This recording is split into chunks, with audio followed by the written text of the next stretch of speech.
வக்கீல் வாய்ஸ் நேயர்களுக்கு வணக்கம். 2024 பாராளுமன்ற தேர்தல். அந்த பாராளுமன்ற தேர்தலை முன்னிட்டு பயங்கரமான பிரச்சாரங்கள், கூட்டணி வியூகங்கள் இதெல்லாம் பேசிட்டு இருக்காங்க. தொடர்ச்சியாக 3வது முறையாக பாரதிய ஜனதா கட்சி மத்தியில் ஆட்சி அமைக்குமா அமைக்காதா அப்படின்ற ஒரு பக்கம் அது ஒரு விவாதம் போயிட்டு இருக்கு. அப்படி இருக்கும் பொழுது தமிழகத்தில் என்ன நிலைப்பாடு, அரசியல் கட்சியினுடைய நிலைப்பாடு என்ன? அதிமுக தலைமையிலான கூட்டணியில் யார் யார் வரப்போகிறாங்க? பாஜகவிற்கும் அதிமுகவிற்கும் கூட்டணி அமையுமா? திமுக கூட்டணியில் கூட்டணி கட்சிகளுக்கு எப்படியெல்லாம் தொகுதிகளை பிரித்து கொடுக்க போகிறாங்க? என்ன கேட்டால் திமுக கூட்டணி கடந்த சட்டமன்ற தேர்தலில் இருந்த அதே கூட்டணி தான் இப்போ திமுகவில் இருக்காங்க.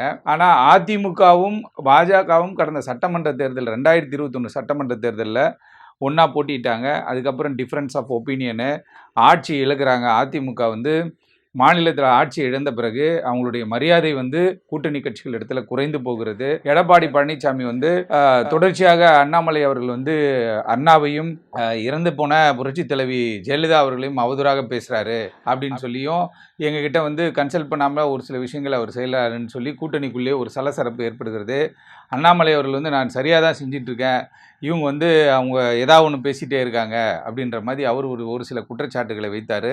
இருந்தாலும் இதெல்லாம் தாண்டி இப்போ பாராளுமன்ற அந்த எப்பயுமே தேர்தல் நடக்கிறதுக்கு முன்னாடியாக அந்த நோட்டிஃபிகேஷன், தேர்தல் கமிஷன் ஒரு நோட்டிஃபிகேஷன் வெளியிடுவாங்க. அந்த நோட்டிஃபிகேஷன் இந்த மாதம், அதாவது பிப்ரவரி மாத இறுதிக்குள்ளே அந்த நோட்டிஃபிகேஷனை வெளியிட்டுருவாங்க. என்னைக்கு தேர்தல் நடக்க போது, எதுலேருந்து தேர்தல் நடைமுறை வரும், அது எதுலேருந்து ரெஸ்ட்ரிக்ஷன் இருக்கும், பணம் எவ்வளோ கொண்டு போகலாம், பணம் எவ்வளோ கொண்டு போகக்கூடாது, ஒரு தேர்தலில் போட்டியிடுறவர் எவ்வளோ காசு வச்சுருக்கலாம், ஒரு இண்டிவிஜுவல் எவ்வளோ காசு எடுத்துகிட்டு பைக்கில் போகலாம், காரில் போகலாம் அப்படின்னு சொல்லிட்டு ஏகப்பட்ட ரெஸ்ட்ரிக்ஷனை இப்போ அறிவிக்க போகிறாங்க. அப்படிப்பட்ட ஒரு சூழலில் அங்கொன்றும் இங்கொன்றுமா எல்லா கட்சிகளும் இங்கே அங்கேயும் போயிட்டு இருக்காங்க. இந்த கட்சியிலேருந்து அந்த கட்சிக்கு தாவுறது, அந்த கட்சியிலேருந்து இந்த கட்சிக்கு தாவுறது அப்படின்னு சொல்லி இந்த குரங்கு வித்தையெல்லாம் இனிமேல் தான் நிறைய நம்ம பார்க்க போகிறோம். அப்படி இருக்கும்பொழுது இன்றைக்கு பாரதிய ஜனதா கட்சி பார்த்தீங்கன்னா 2014 பாராளுமன்ற தேர்தலில் மொத்தமாக 282 சீட்டு, அதாவது கூட்டணி கட்சிகளோடு சேர்த்து 282 சீட்டை 2014 வின் பண்ணுறாங்க. காங்கிரஸ் கட்சி பார்த்தா 44 சீட்டு வின் பண்ணுறாங்க. 2014 தேர்தலில் தொடர்ச்சியாக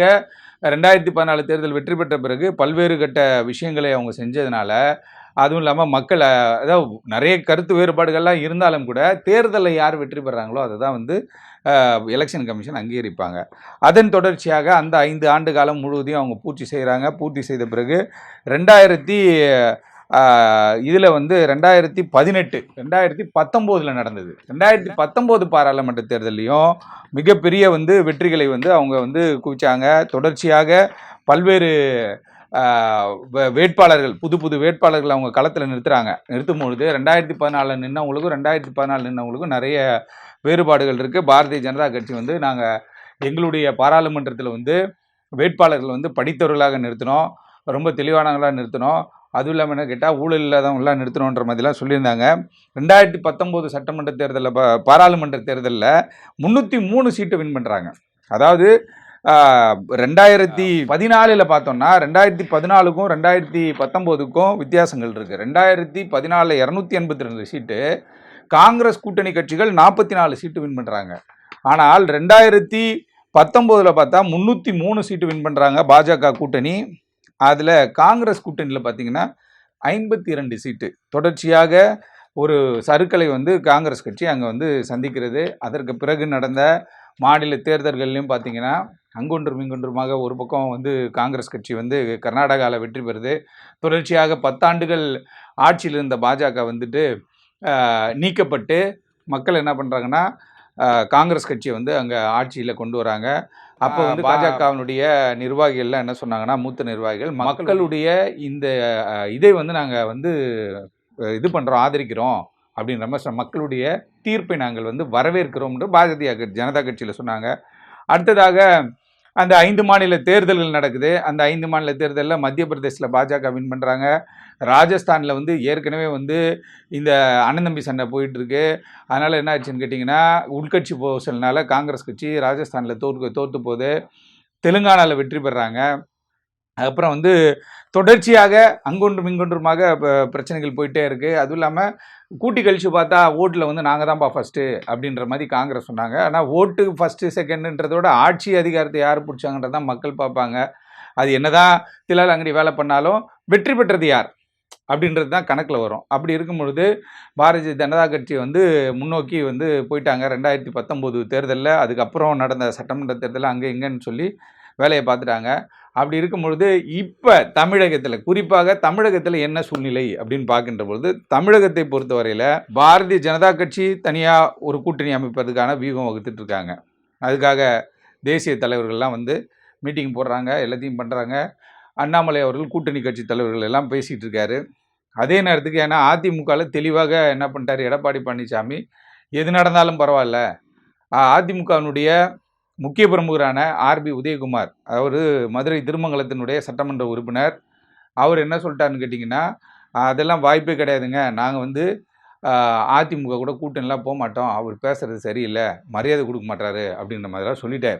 ஆர்பி உதயகுமார் அப்படி சொன்ன பிறகு எங்கள் அண்ணன் ஜெயக்குமார் என்ன சொல்லிட்டார் அப்படின்னு கேட்டிங்கன்னா, அவரும் வேறு மாதிரி பேச ஆரம்பிச்சிட்டார். அப்படி இருக்கும்போது அதிமுகவுக்கும் பாஜகவுக்கும் கூட்டணி இல்லைன்றது அவங்க வந்து உறுதி பண்ணிட்டாங்க. 2 கட்சிக்காரங்களுக்குள்ள முரண்பாடு ஏற்பட்டுருச்சு. வார்த்தை போர் வந்துட்டு ட்விட்டர்லேயும் ஃபேஸ்புக்லேயும் அப்புறம் சமூக வலைதளங்கள்லாம் பயங்கரமாக போயிட்டுருக்கு. அடுத்ததாக திமுக கூட்டணி அப்படின்னு பார்த்தோம்னா, இது வந்து ஒரு யானை பலம் கொண்ட ஒரு கூட்டணியாக இவங்க அப்படியே உட்காந்துக்கிட்டு இருக்காங்க. விசிகா வந்து எங்களுக்கு 6 தொகுதி கொடுங்க அப்படின்னு சொல்லி கேட்குறாங்க. இந்திய யூனியன் முஸ்லீம் லீக் வந்து எங்களுக்கு 4 தொகுதி கொடுங்கன்னு கேட்குறது யார் வேணால் கேட்கலாம். இந்த வடிவேலு காமெடி மாதிரி கேட்குறது எவ்வளோ வேணால் கேட்டுக்கலாம். ஆனால் கொடுக்குறதுன்னு முடிவு பண்ணுறது யாருன்னு கேட்டிங்கன்னா திமுக தான் முடிவு பண்ணும். அப்போ திமுக என்ன பண்ணுறாங்கன்னு கேட்டிங்கன்னா, இதுக்கு வந்து பண செலவு பண்ணணும். தேர்தலை பொறுத்தவரை என்ன கேட்டால் பண செலவு பண்ணணும். இப்போ பண செலவு பண்ணுற ஒரு பிரச்சனையில் மாட்டிக்கிட்டாங்க. இந்த எலக்ட்ரல் பாண்டு விஷயத்தில் வந்து எல்லா கட்சிக்கான நிதி வந்து அங்கே பிளாக் ஆகிடுச்சு. அப்படி இருக்கும்போது தேர்தல் வியூகம்ன்றது வேறு. அதாவது என்ன வேணால் வெளியில் பேசிக்கலாம். ஒரு 10 லட்சம் பேர் ஒரு கூட்டத்துக்கு வந்துட்டாங்க சார் அப்படின்னா அந்த கட்சி ஆட்சிக்கு வந்துருமா அப்படின்னா அது மாதிரி தமிழ்நாட்டில் வந்ததே கிடையாது. ஏன்னு கேட்டால் ஆளுக்கு 200 ரூபா ஒரு குவார்ட்டர் அப்படின்ற ஒரு ஸ்கீம் வந்து ஆரம்ப காலத்துலேருந்து இந்த திராவிட கட்சிகள் கொண்டு வந்தது. அதை கொடுத்து இவங்க கொண்டு வந்துட்டாங்க. அப்போ இப்போ புதுசாக ஒருத்தர் வந்து நான் இப்படி பண்ண போகிறேன் அப்படி பண்ண போகிறேன்னு மக்கள் நம்புறது கொஞ்சம் நாள் ஆகும். அப்படி இருக்கும்பொழுது இந்த கூட்டணி வியூகங்கள் இந்த பாராளுமன்ற தேர்தலில் எடுபடுமா? இந்த பாரதிய ஜனதா கட்சி ஒரு கூட்டணி அமைப்பதற்கு முயற்சி பண்ணிகிட்டு இருக்காங்க. ஏன்னா பாரதிய ஜனதாவும் அதிமுகவும் கூட்டணியில் இருக்கும்போது புதிய தமிழக கட்சியினுடைய டாக்டர் கிருஷ்ணசாமி கூட்டணியில் இருந்தார். அப்புறம் வந்து ஜான் பாண்டியன் அவர்கள் கூட்டணியில் இருந்தார். அதுக்கப்புறம் புரட்சி பாரதம் கட்சியினுடைய தலைவர் கேவி குப்பம் சட்டமன்ற உறுப்பினர் ஜெகன்மூர்த்தி அவர்கள் வந்து அவருடைய கட்சி கூட்டணியில் இருந்துச்சு. இப்போ இவங்களுக்குள்ள இந்த ஒரு மிஸ் அண்டர்ஸ்டாண்டிங் வந்தோடனே புரட்சி பாரதம் கட்சி தனியாக வந்து விழுப்புரத்தில் அவங்க ஒரு மாநாடு போட்டு என்ன சொல்கிறாங்க, நாங்கள் எடப்பாடியின் நண்பர்கள் அப்படின்ட்டாங்க. அடுத்த கட்டமாக நேற்று ஒரு அறிக்கை என்ன சொல்லிட்டாருன்னா, கிருஷ்ணசாமி வந்து பாரதிய ஜனதா கட்சிக்கு எதிராக ஒரு அறிக்கை வெளியிடுறாரு. இப்படி இருக்கும் பொழுது இந்த தனிப்பட்ட முறையில் பாலிடிக்ஸ் செய்கிறது எடுபடுமா மக்கள் மத்தியில்? இப்போ இந்த அதிமுகவில் பார்த்தோன்னா இது ஒரு பெரிய இடியாப்ப சிக்கல். ஒரு பக்கம் சசிகலா அவர்கள் வந்து தனியாக போயிட்டு இருக்காங்க. இப்போ என்ன பண்ணுறேன்னா நம்ம தர்மயுத்த நாயகன் ஓபிஎஸ் என்ன பண்ணுறாருன்னா, அவர் வந்து பாஜகவுக்கு ஆதரவாக இல்லை அப்படின்னா என்ன ஆகிடும்னா பெரிய சட்டச்சிக்கல் ஆகிடும் அப்படின்றதுனால அவர் என்ன பண்ணிட்டாரு, அந்த கட்சி வந்து அவருடைய கரை வெட்டியை கட்டக்கூடாது, காரில் கொடி போடக்கூடாதுன்னு சொன்னால் கூட என்ன மட்டும் தானே சொன்னாங்க, என் தொண்டர்களை சொல்லவில்லை, நாங்கள் வந்து இரட்டை இலட்சணத்தில் தான் நிற்போம் அப்படின்னு சொல்லி அவர் ஒரு பக்கம் அவருடைய பிரச்சாரத்தை ஆரம்பிச்சிட்டாரு. சின்னம்மா கிட்ட போய் சரண்டர் ஆகிட்டு அவருடைய வழியை பார்த்துக்கிட்டு இருக்காரு. அவர் வந்து நான் என்றைக்குமே பாரதிய ஜனதா கூட்டணியில் இருக்கிறேன், என் மகனுக்கு ஒரு சீட்டு கொடுத்தாக வேண்டும்னு அவர் ஒரு குரல் கொடுத்துட்ருக்காரு. அவங்களும் நாங்கள் எலெக்ஷனில் நிற்போம்னு சொல்லிட்டு இருக்காங்க. அப்படி இருக்கும் பொழுது இப்படி முக்கோண காதல் கதையாக பாஜக, திமுக, அதிமுக இவங்க எல்லாருமே என்ன பண்ணுவாங்கன்னு கேட்டிங்கன்னா, நம்மளை போட்டு எல்லாரையும் பிரெயின் வாஷ் பண்ணுவாங்க. ஆகவே ஒரு தேர்தல்னு வரும்பொழுது இந்த தேர்தல் நேரத்துக்கு தான் வருவாங்க. இப்போ நம்ம தொகுதியை எடுத்துக்கிட்டிங்கன்னா 5 வருஷத்துக்கு முன்னாடி தான் டிஆர் பாலு அவர்களை நம்ம பார்த்தோன்னு நிறைய பேர் என்கிட்டே சொல்கிறாங்க. இருந்தாலும் ஒன்றும் பண்ண முடியாது. ஏன்னா ஒரு பாராளுமன்ற உறுப்பினர், அவர் ஒரு சட்டமன்ற உறுப்பினரோ இல்லை அங்கே எங்கேன்னு எல்லார்ட்டையும் அவங்க தொகுதி நிதியை வச்சு இது பண்ணுவாங்க. எல்லா நாளும் வந்து ஒரு பாராளுமன்ற உறுப்பினர் வர முடியாது.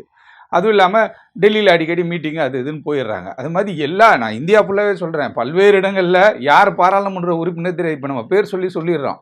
மத்திய கப்பல் துறை அமைச்சராக இருந்தார், அதே மாதிரி பெரும் தொழிலதிபர், இவர் வந்து ஸ்ரீபெரும்புதூர் நாடாளுமன்ற தொகுதியில் இருக்கார் அப்படின்ற மாதிரி சொல்கிறோம். ஆகவே ஒரு தேர்தல் வருகின்ற பொழுது உங்களை வந்து மாயவத்தெல்லாம் காட்டி ஓட்டு போட சொல்லுவாங்க. ஆகவே பொதுமக்களாகிய நாம் ரொம்ப தெளிவாக பார்த்து இவர் ஓட்டு போட்டால் இவர் நம்ம வந்து அசஸ் பண்ண முடியும், இவர் போட்டால் ஒரு குறை சொல்ல முடியும்.